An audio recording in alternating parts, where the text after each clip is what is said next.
Hola, muy buenas tardes. El día de hoy les hablaré brevemente de una de las incidencias de mayor relevancia para la República de Panamá en el año 2025, el ingreso de Panamá a la lista negra por violación a los derechos de los trabajadores. En la historia de la humanidad, específicamente en el mundo antiguo, la esclavitud está estrechamente vinculada a la guerra. Se mantiene documentadas fuentes que dan fe de la existencia de esta en Mesopotamia y Egipto, sobre los pueblos originarios de Israel, además de Grecia, Roma, Persia, así como también civilizaciones como la maya, China, azteca y la India. A menudo, en los confrontamientos bélicos, los prisioneros de guerra eran reducidos a la esclavitud y obligados a trabajar en tareas militares o civiles, como mano de obra en trabajos de construcción, ingeniería o agricultura. Ello generó la promoción de luchas del movimiento obrero para la organización de los trabajadores, reclamando jornadas justas, salarios dignos y entornos de trabajo seguros, entre otras condiciones laborales dignas.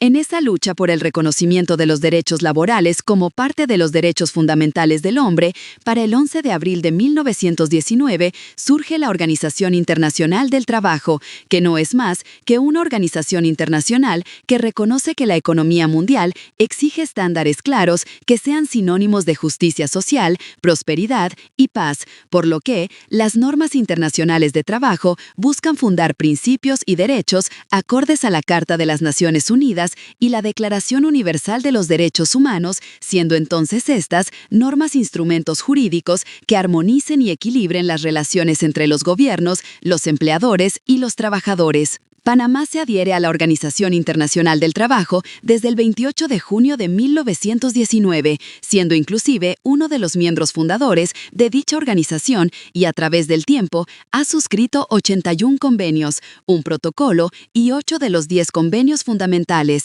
el protocolo de año 2014 relativo al convenio sobre trabajo forzoso y 3 convenios de gobernanza. ¿Cómo surge esta lista negra? Denuncias de violaciones. Organismos como centrales sindicales, organizaciones de derechos humanos y la propia OIT reciben denuncias sobre el incumplimiento de convenios y principios fundamentales en determinados países.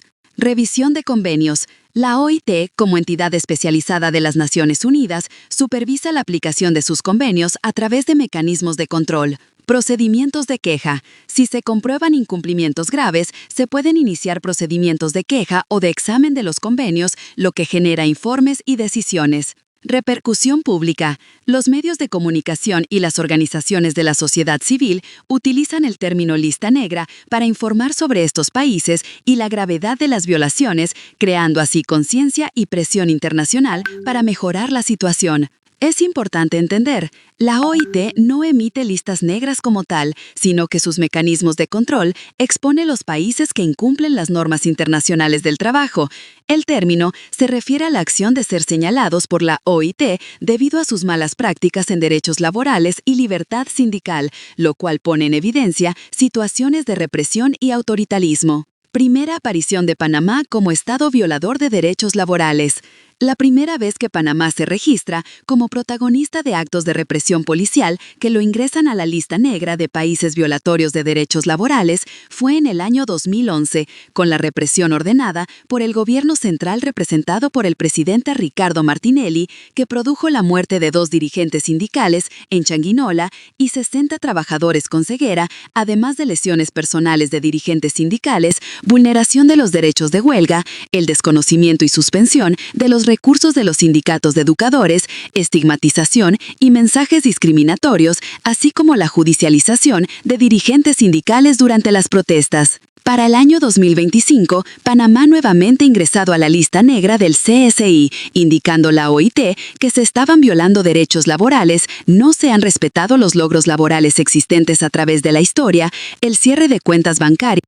El secretario de Fortalecimiento y Organización Sindical de la Confederación Sindical de las Américas, CSA, Marcelo Di Stefano, para la fecha del 28 de julio del 2025, hace fuertes señalamientos contra Panamá, señalando graves violaciones a los derechos humanos laborales en Panamá. CSA refirió a Stefano que fue realizada una misión internacional de solidaridad que incluyó reuniones con sindicatos, comunidades, grupos académicos y organismos de derechos humanos, describió a Panamá para julio del 2025 como el más represivo de la región por impulsar políticas de persecución, criminalización de la protesta social y represión contra organizaciones como Suntrax, educadores y trabajadores bananeros, entre otros. Además, alerta sobre posibles sanciones internacionales por parte de la OIT, la ONU, la OEA y la Unión Europea. Refiere Di Stefano que fueron realizadas las peticiones a diferentes ministros y representantes del Estado Central de Panamá para tratar de concretizar conversaciones y restablecer el respeto y reconocimiento de derechos laborales, sin lograr que se diera un acercamiento al gobierno central imperante. Para finalizar, desde el mes de marzo del 2025 se inician movimientos de descontento social hacia las decisiones del gobierno central, cuyos focos de inconformidad fueron la privatización, la minería, las manifestaciones del presidente de Estados Unidos de retomar el poderío sobre el Canal de Panamá, aprobación de leyes que modifican los fondos de la Caja de Seguro Social, que al llegar a su cúspide en el año 2025, provocan como respuesta del gobierno central represión policial, persecución laboral y sindical, seguido de despidos masivos y confisco de fondos sindicales, al punto de desmembrar algunas organizaciones de trabajadores. Las conquistas laborales son el producto principalmente de la lucha de los trabajadores y el esfuerzo colectivo, que fomentan la creación de codificaciones que reconocen los derechos y obligaciones laborales y son reforzadas por organismos nacionales e internacionales que se encargan de vigilar su cumplimiento. No deben ser consideradas como dádivas otorgados por el Estado, sino como herramientas e instrumentos necesarios para garantizar condiciones dignas y justas para el trabajador, que a su vez generan estabilidad social y crecimiento económico. De esta manera, hemos logrado explicar rápidamente uno de los temas con mayores dudas y controversias a nivel sindical y laboral en nuestro país.